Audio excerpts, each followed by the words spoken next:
Fit. Komunikasi kata demi kata membentuk makna, isyarat dan suara jembatan rasa. Assalamualaikum warahmatullahi wabarakatuh. Selamat bergabung di channel Ensiklopedia Komunikasi, saluran keilmuan komunikasi, teori, penelitian, dan aplikasi. Channel ini dirilis Strategic Communication Center, SCC, Fakultas Ilmu Komunikasi, Universitas Islam Bandung Fikom Unisba. Klasika Rhetoric in Communication. Halo sahabat komunikasi. Terima kasih masih setia mengunjungi channel Ensiklopedia Komunikasi. Di belantara komunikasi ada beberapa teori jadul yang ternyata kalau diterapkan di era digital seperti saat ini masih relevan. Pada episode ini kita akan mengupas tentang klasikal retorik di ranah komunikasi. Salah satu hasanah ilmu komunikasi yang hingga kini masih bisa diterapkan. Apa itu klasikal retorik? Mengapa ilmu kuno ini masih relevan di era media sosial dan komunikasi digital? Di video ini, kita akan menyelami klasikal retorik, menghubungkannya dengan teori komunikasi modern, mengeksplorasi penelitian terkini, dan melihat bagaimana kita bisa mengaplikasikannya dalam kehidupan sehari-hari.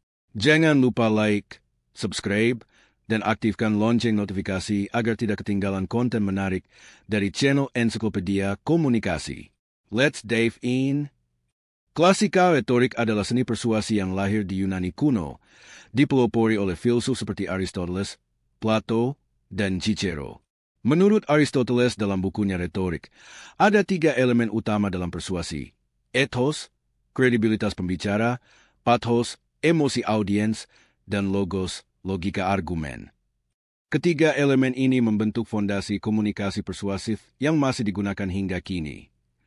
Misalnya, saat seorang politisi berbicara, mereka menggunakan ethos untuk membangun kepercayaan, pathos untuk membangkitkan emosi pendengar, dan logos untuk menyampaikan data atau fakta. Ini adalah inti dari klasikal retorik. Klasikal retorik tidak berdiri sendiri. Ini menjadi dasar banyak teori komunikasi modern. Mari kita lihat beberapa koneksi menarik. 1. Teori Elaboration Likelihood Model, ALM. Menurut Petty dan Cacioppo, persuasi terjadi melalui 2 jalur, sentral, berbasis logika, dan periferal, berbasis emosi atau kredibilitas. Ini mirip dengan logos dan pathos dalam klasikal retorik. ALM menjelaskan bagaimana audiens memproses pesan, apakah secara mendalam atau sekilas, tergantung pada motivasi dan kemampuan mereka. 2. Teori uses and gratifications. Teori ini menjelaskan bahwa audiens secara aktif memilih media yang memenuhi kebutuhan mereka, seperti hiburan atau informasi. Dalam klasikal retorik, pathos digunakan untuk menarik perhatian audiens dengan memenuhi kebutuhan emosional mereka. 3. Teori agenda setting. Media bisa memengaruhi apa yang dianggap penting oleh publik. Cicero, dalam klasikal retorik, menekankan pentingnya kairos, momen yang tepat untuk menyampaikan pesan. Ini mirip dengan bagaimana media memilih waktu dan topik untuk memengaruhi audiens. Penelitian komunikasi modern menunjukkan bahwa klasikal retorik masih sangat relevan. Misalnya, sebuah studi oleh Hayat dan Tindale, 2015, menemukan bahwa ethos sangat penting dalam komunikasi digital, seperti iklan online, karena audiens cenderung mempercayai sumber yang kredibel. Penelitian lain oleh RAPP, 2019, menunjukkan bahwa pathos efektif dalam kampanye sosial, seperti isu lingkungan, karena emosi memotivasi tindakan. Sementara itu, logos tetap krusial dalam presentasi ilmiah atau debat, di mana fakta dan logika menjadi kunci persuasi. Fakta menarik. Penelitian terbaru, Smith, 2022, menunjukkan bahwa kombinasi ethos, pathos, dan logos dalam pidato TED Talks membuatnya lebih viral di YouTube. Jadi, klasikal retorik bahkan relevan di platform modern seperti YouTube. Bagaimana kita bisa menerapkan klasikal retorik dalam kehidupan sehari-hari? Berikut beberapa contoh.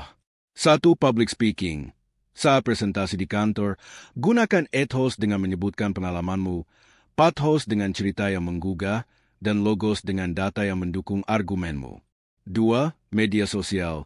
Ingin postinganmu viral? Gunakan pathos untuk membangkitkan emosi, seperti humor atau inspirasi, dan ethos dengan menunjukkan otoritasmu di bidang tersebut. 3. Negosiasi. Dalam diskusi, gunakan logos untuk menyampaikan fakta yang kuat, Tapi jangan lupa pathos untuk menunjukkan empati terhadap kebutuhan lawan bicara. 4. Pendidikan. Guru bisa menggunakan klasikal retorik untuk membuat pelajaran lebih menarik dengan cerita, pathos, fakta, logos, dan kredibilitas sebagai pengajar, ethos. Coba pikirkan, kapan terakhir kali kamu membujuk seseorang? Elemen klasikal retorik mana yang kamu gunakan? Tulis di kolom komentar, ya. Itulah klasikal retorik, seni persuasi kuno yang masih powerful hingga kini.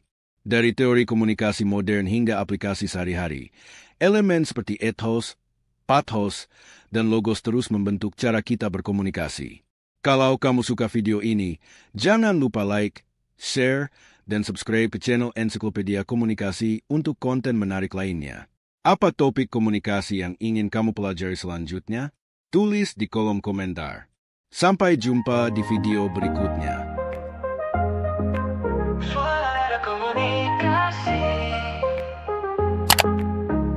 Kata demi kata membentuk makna. Isyarat langsung.